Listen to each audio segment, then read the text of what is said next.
Very good evening to all of you. This is Neha बवेचा।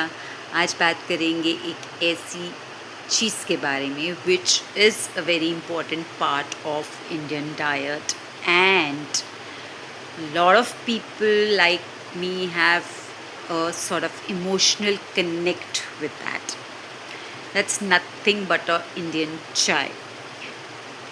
There are lot many people who have created a sort of myth and who have created a sort of image about the chai that it is a sort of a villain in our diet, but it is not. Anything which is taken at a right frequency and is eaten in a right way will not create any issues.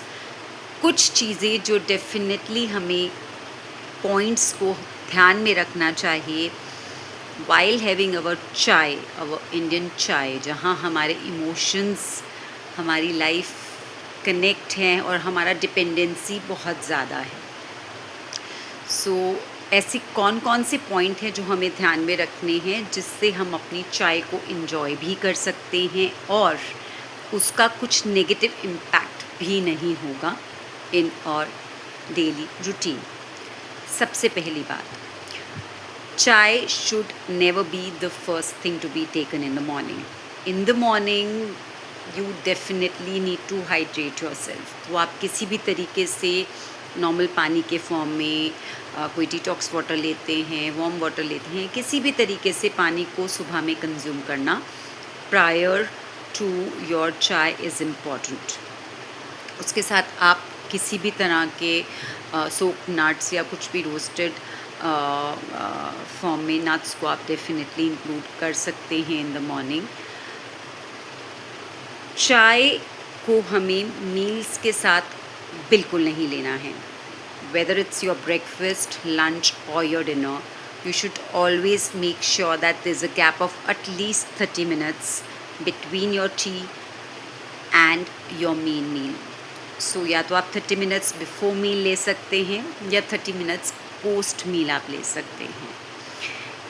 Third important thing is we should never have a regular chai with some fruits.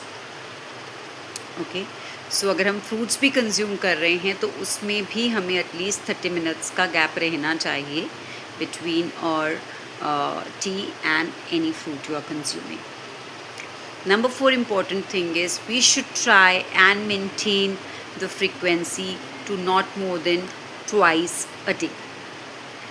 Number 5, we should always try and add some Indian herbs and spices to make it more beneficial for our body. तो आप ginger tea लेते हैं या आप उसमें तुलसी को add करना चाहते हैं या आप उसमें फेनल सीड्स को ऐड करना चाहते हैं या आप उसके अंदर सिनेमन को ऐड करना चाहते हैं। So as per your choice and as per your health condition you can definitely use the herb for making your chai. And last but not the least is that you should always try not to include lot of packet foods along with it.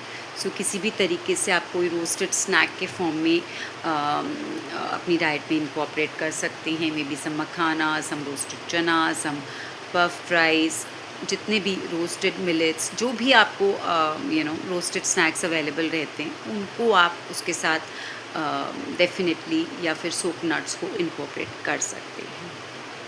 एक चीज़ और ध्यान में रखनी है, many people have the habit that post having their dinner at night they try and consume tea. It is again a very major issue which leads a major impact on the gastric issues, definitely on the digestion, on absorption of nutrients in the body, and in fact has a major impact on your sleep also. So कोशिश कीजिए कि post dinner या सोने से at least 3 घंटे पहले तक आप टी को अपनी डाइट का पार्ट ना बनाएं। Take care and stay healthy.